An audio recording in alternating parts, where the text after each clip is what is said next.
यानी महाभाव कारणानि निबोध में सांख्य कृतांते प्रोक्तानि सिद्धे सर्व कर्मणाम। हे अर्जुन, कर्मों का अंत करने वाले सांख्य सिद्धांत में संपूर्ण कर्मों की सिद्धि के लिए ये 5 कारण बताए गए, इनको तू मुझसे समझ।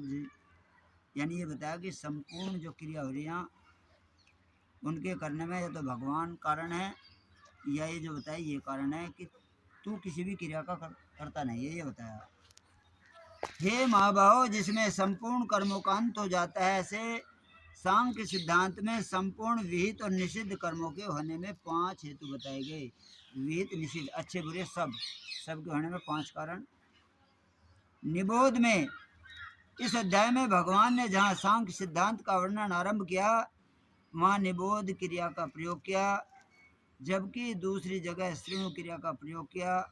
तात्पर्य है कि सांख्य सिद्धांत में तो निबोध पद से अच्छी तरह समझने की बात कही गई और दूसरी जगह श्रेणु पद से सुनने की बात कही गई, तो यहाँ समझने की बात बताई। अतः सांख्य सिद्धांत को गहरी रीति से समझना चाहिए।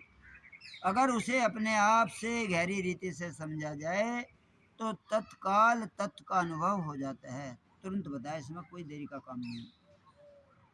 ज्ञानियों की यही कंडीशन बताई कि जिस क्षण तू अपने स्वरूप में स्थित हो जाएगा उसी क्षण तुझे परमात्मा प्राप्ति। इसमें कोई दिन, घंटे, मिनट या साल या सदी, इनकी कोई जरूरत नहीं। जिस क्षण सांख्य कृतांते प्रोक्तानि सिद्धे सर्व कर्मणाम। कर्म चाहे शास्त्र विहित हो, चाहे शास्त्र निषिद्ध हो, चाहे शारीरिक हो, चाहे मानसिक हो, चाहे वाचिक हो, चाहे स्थूल हो, चाहे सूक्ष्म, इन संपूर्ण कर्मों की सिद्धि के लिए 5 हेतु कहे गए हैं।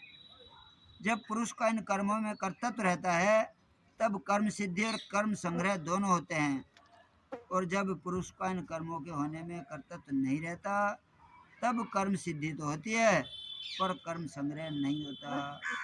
तो जो सिद्ध पुरुष है उनके यहाँ कर्म संग्रह नहीं होता, जो उनसे संचित है, क्रियामान है, सब खत्म हो जाए।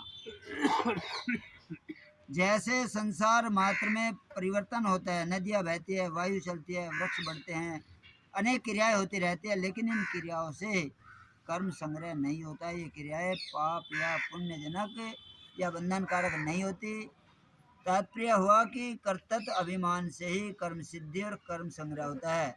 कर्तव्य अभिमान कि मैं कर रहा हूँ, कर्तव्य अभिमान मिटने पर क्रिया मात्र में अधिष्ठान, करण, चेष्टा और दैव, ये 4 हेतु ही होते हैं। यहाँ सांख्य सिद्धांत का वर्णन हो रहा है। सांख्य सिद्धांत में विवेक विचार की प्रधानता होती है। फिर भगवान ने सर्व कर्मणाम सिद्धे वाली कर्मों की बात यहाँ क्यों छेड़ी? कारण कि अर्जुन के सामने युद्ध का प्रसंग है।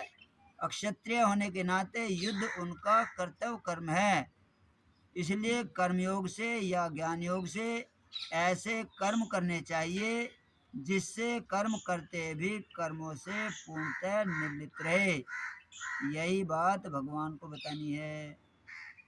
अर्जुन ने सांख्य का तत्व पूछा है, इसलिए भगवान सांख्य सिद्धांत से कर्म करने की बात कहना आरंभ करते हैं। अर्जुन स्वरूप से कर्मों का त्याग करना चाहते थे, अतः उनको यह समझाना था कि कर्मों का ग्रहण और त्याग दोनों ही कल्याण में हेतु नहीं है। कल्याण में हेतु तो परिवर्तनशील, नाशवान, प्रकृति से अपरिवर्तनशील, अविनाशी अपने स्वरूप का संबंध विच्छेदी है। उस संबंध विच्छेद की 2 ही प्रक्रियाएं हैं, कर्मयोग और ज्ञान योग। कर्मयोग में तो फल का यानी ममता का त्याग जरूरी है और ज्ञान योग में अहमता का त्याग जरूरी है। लेकिन ममता के त्याग से अहमता का और अहमता के त्याग से ममता का त्याग स्वतः ही हो जाता है।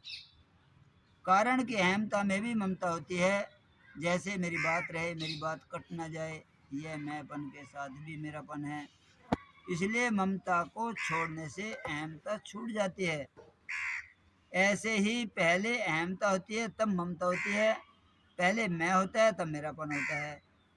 लेकिन जहाँ अहमता का ही त्याग कर दिया जाएगा तो वहाँ ममता कैसे रहेगी, वह भी छूट ही जाएगी।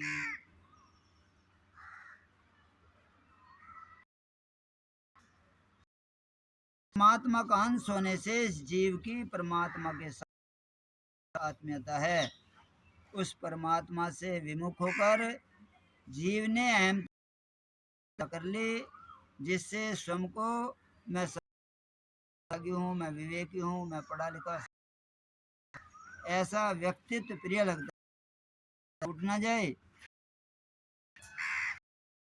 अहमता के साथ, इसका त्याग करने के लिए में मेरा कुछ नहीं, मुझे कुछ नहीं और मेरे लिए कुछ नहीं करना, इसी भाव से संसार के हित के लिए सब क्रियाएं कर। ऐसा करने से ममता छूट जाएगी और ममता छूट पूर्णतः छूट जाएगी।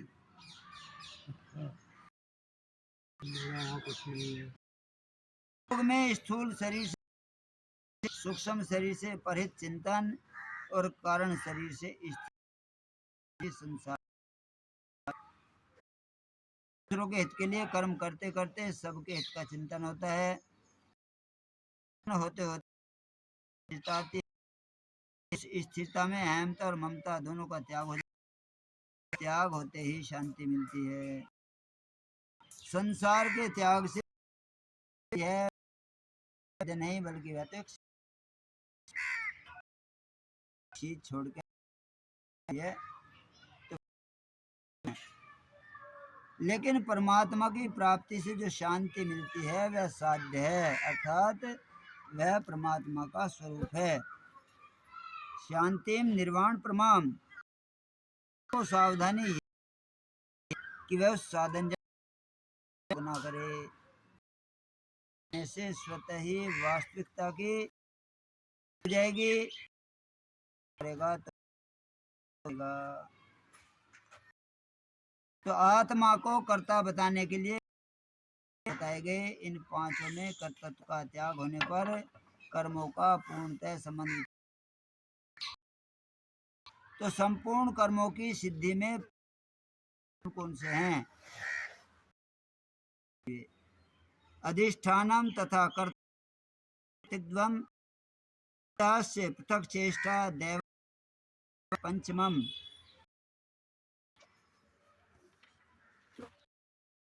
कर्मों की सिद्धि में अधिष्ठान तथा कर्ता और अनेक प्रकार के एवं विविध प्रकार की अलग अलग चेष्टाएं, यही पांचवा कारण देव यानी संस्कार है।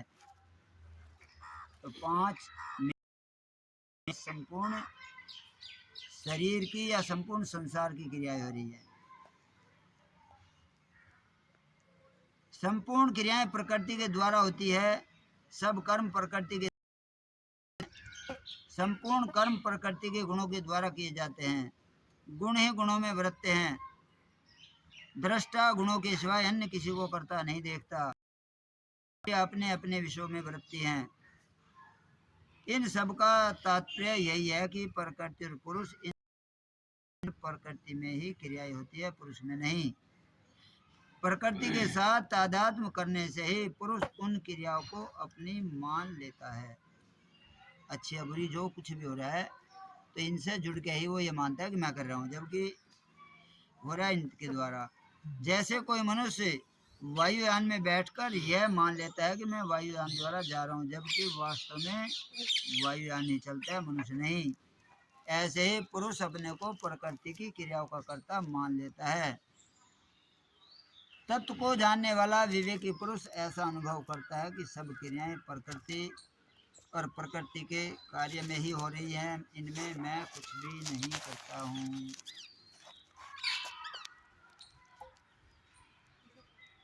शरीर और जिस देश में यह शरीर स्थित है, ये दोनों अधिष्ठान हैं। पहला आया अधिष्ठान।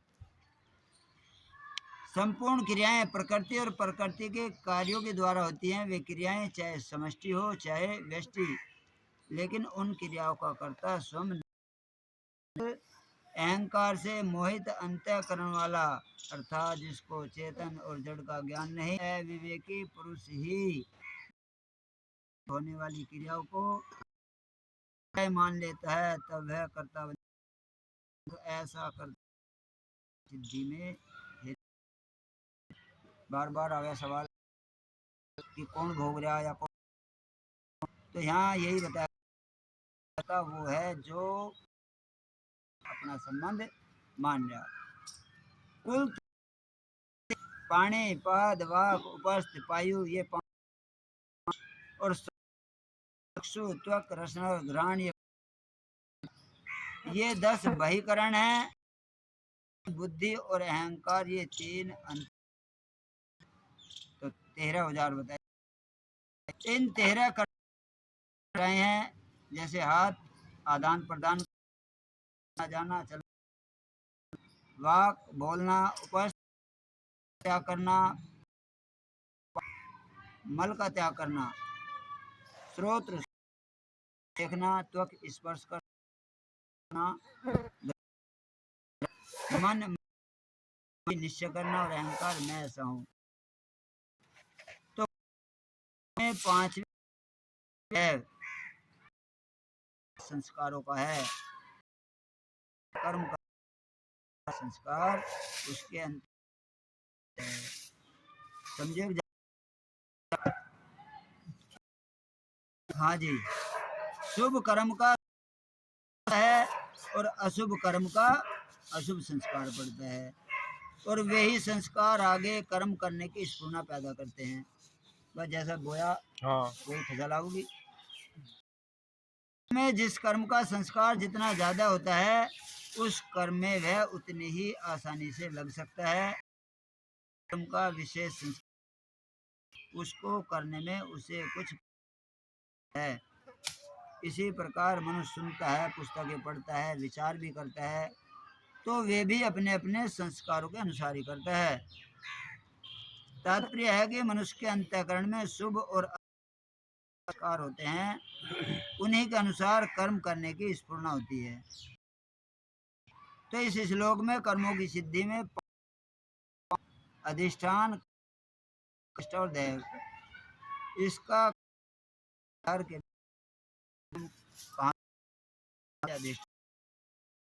कर्ता के बिना इसलिए कर्ता पद आया। साधन कर्ता क्रिया करेगा, इसलिए करने भी क्रिया नहीं की जाए कैसे होगी, इसलिए चेष्टा पद। कर्ता अपने सारी क्रिया करेगा अथवा क्रिया कर नहीं सकेगा, इसलिए दैव पद आया। पांचों के होने होती है। अहंकार और जीव का संबंध के साथ है, के साथ को कर्ता मान लेता है। सुमति रही अच्छे बुरे संस्कार सब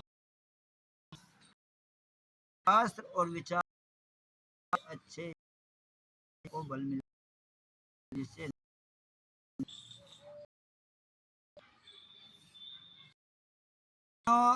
अभिर्यत कर्म प्रारभते नर न्यायम पंचते तस्य हेतु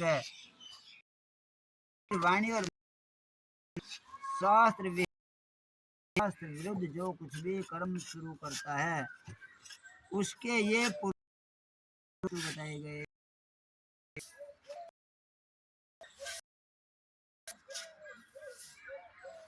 पीछे के में जो अधिष्ठान आदि 5 हेतु बताए, वे 5 हेतु इन पदों में आ जाते हैं। अधिष्ठान वाक पद में बहिकरण, मन पद में अंतःकरण, प्रारब्धे पद में संपूर्ण। अब रही बात दैव की, दैव यानी संस्कार है, लेकिन उसका स्पष्ट रीति से पता नहीं चलता। का पता उससे उत्पन्न हुई वृत्तियों से और उन वृत्तियों के अनुसार किए हुए कर्मोदय आदमी को कहेंगे अच्छा या बुरा। और मन से जो कर्म शुरू करता है, कहीं शरीर की प्रधानता से, कहीं वाणी की प्रधानता से, तो कहीं मन कर्म करता है, वह चाहे न्याय यानी शास्त्र विहित हो, चाहे विरुद्ध हो, उसमें ये 5 हेतु होते हैं। शरीर, वाणी और मन, इन तीनों के द्वारा ही संपूर्ण कर्म होते हैं। इनके द्वारा किए गए कर्मों को ही कायिक, वाचिक और मानसिक कर्म की संज्ञा दी जाती है। मनसा वाचा कर्मणा कि साधु जो है तीनों से बिल्कुल एक ही हो। इन तीनों में अशुद्धि आने से ही बंधन है, इसलिए इन तीनों शरीर, वाणी और मन की शुद्धि के लिए 17वें अध्याय के 14वें, 15वें और 16वें श्लोक में कायिक, वाचिक और मानसिक तप का वर्णन किया गया। तात्पर्य है कि शरीर, वाणी और मन से कोई भी शास्त्र निषिद्ध कर्म न किया जाए, केवल शास्त्र विहित कर्म ही किए जाए तो वह हो जाएगा तप। 17वें अध्याय के ही 17वें श्लोक में एफल कांक्षी भी पद देकर यह बताया कि निष्काम भाव से किया हुआ तप सात्विक होता है और सात्विक तप बांधने वाला नहीं होता बल्कि मुक्ति देने वाला होता है। लेकिन जो राजस तामस तप हैं वे बांधने वाले हैं। इन शरीर, वाणी आदि को अपना समझकर अपने लिए कर्म करने से ही इनमें अशुद्धि आती है। इसलिए इनको शुद्ध किए बिना केवल विचार से बुद्धि के द्वारा ज्ञान योग की बातें तो समझ में आ सकती हैं कि क्या क्या बताई, लेकिन जब व्यवहार करेगा वहाँ फेल हो जाएगा। परंतु कर्मों के साथ मेरा जरा सा भी संबंध नहीं, ऐसा स्पष्ट बोध नहीं हो सकता। ऐसी हालत में साधक शरीर आदि को अपना न समझे और अपने लिए कोई कर्म ना करे तो वे शरीर आदि बहुत जल्दी शुद्ध हो जाएंगे। अतः चाहे कर्मयोग की दृष्टि से इनको शुद्ध करके इनसे संबंध तोड़ ले, चाहे ज्ञान योग की विवेक के द्वारा इनसे संबंध तोड़ ले, दोनों ही साधनों से प्रकृति और प्रकृति के कार्य के साथ अपने मानवीय संबंध का विच्छेद हो जाता है और वास्तविक तत्व का अनुभव हो जाता है। जिस समष्टि शक्ति से की क्रियाएं होती है उसी समष्टि शरीर की क्रियाएं भी स्वाभाविक होती है। विवेक को महत्व न देने के कारण में से पीना, उठना, बैठना, सोना, जागना आदि जिन क्रियाओं मान लेता है वहाँ कर्म संग्रह हो जाता है, वे क्रियाएं बांधने वाली हो जाती हैं। लेकिन जहाँ स्वयं अपने को कर्म संग्रह नहीं होता वहाँ तो केवल क्रिया मात्र होती है, इसलिए वे क्रियाएं बांधने वाली नहीं होती। जैसे होना, श्वास का आना जाना, भोजन का पाचन होना, रस आदि बन जाना, तत् अभिमान के प्रकृति के द्वारा स्वतः स्वाभाविक होती है और उनका कोई कर्म संग्रह, कोई पाप पुण्य भी नहीं होता। अभिमान न रहने पर सभी क्रियाएं प्रकृति के द्वारा ही होती है, ऐसा स्पष्ट है। मन में राग, द्वेष, हर्षोक आदि होना मानसिक कर्म है। न्यायम पद का अर्थ है सात्विक कर्म, शास्त्र विहित कर्म। विपरीतम पद का अर्थ है राजस तामस कर्म, शास्त्र निषिद्ध कर्म अथवा अशुभ कर्म व विपरीत मात्र कर्म।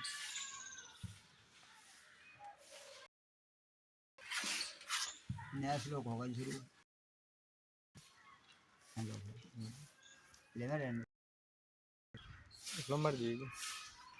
बताओ जी, ले लो। भगवान ने सांख्य सिद्धांत बताने के लिए जो कर्म किया उसमें कर्मों के होने में 5 हेतु बताने का क्या आशय है, यानी क्यों बता रहे, ताकि हम जैसा ये जो झूठे अहंकार करे बैठा कि मैं कर रहा हूँ इनसे बचा जाए। कर्तारम आत्मनम केवलम तू ये अत्यकृत बुद्धि तत्वाति दुर्मति। परंतु ऐसे 5 हेतुओं के कर्मों के विषय में केवल शुद्ध आत्मा को करता देखता है, वह दुष्ट बुद्धि वाला ठीक नहीं देखता, क्योंकि उसकी बुद्धि शुद्ध विवेक को महत्व नहीं दी। बिल्कुल ठोक बजा के बात बताई जा रही कि अपने को या सामने वालों को किसी को भी किसी भी क्रिया का कर्म होते हैं वे सब अधिष्ठान, कर्ता, करण, चेष्टा और दैव इन 5 हेतुओं से ही होते हैं, अपने स्वरूप से नहीं। परंतु ऐसा होने पर भी जो पुरुष अपने स्वरूप को कर्ता मान लेता है उसकी बुद्धि शुद्ध नहीं है, उसने को महत्व नहीं दिया। चेतन का प्रकृति और पुरुष का जो वास्तविक विवेक है, जो अलगाव है, उसने उसकी तरफ ध्यान नहीं दिया, इसलिए दोष आ गया। उस दोष के कारण वह अपने को कर्ता मान लेता है।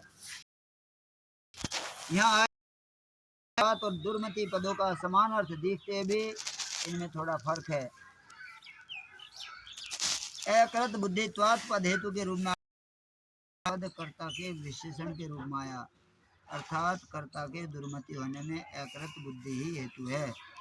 तात्पर्य है कि बुद्धि को शुद्ध न, बुद्धि में विवेक जागृत न करने से, अगर वह विवेक को जागृत करता तो वह दुर्मति नहीं रहता।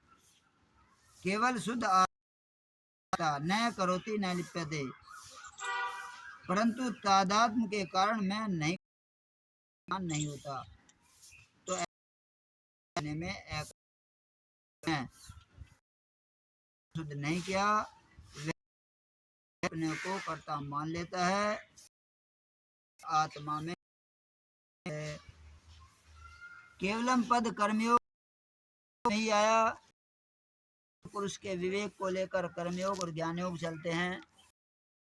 योग में सब क्रियाएं शरीर मन बुद्धि और इंद्रियों के द्वारा ही होती है।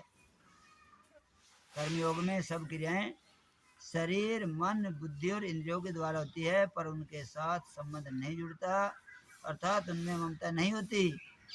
ममता ने मन आदि की संसार के साथ जो एकता है, वह एकता अनुभव,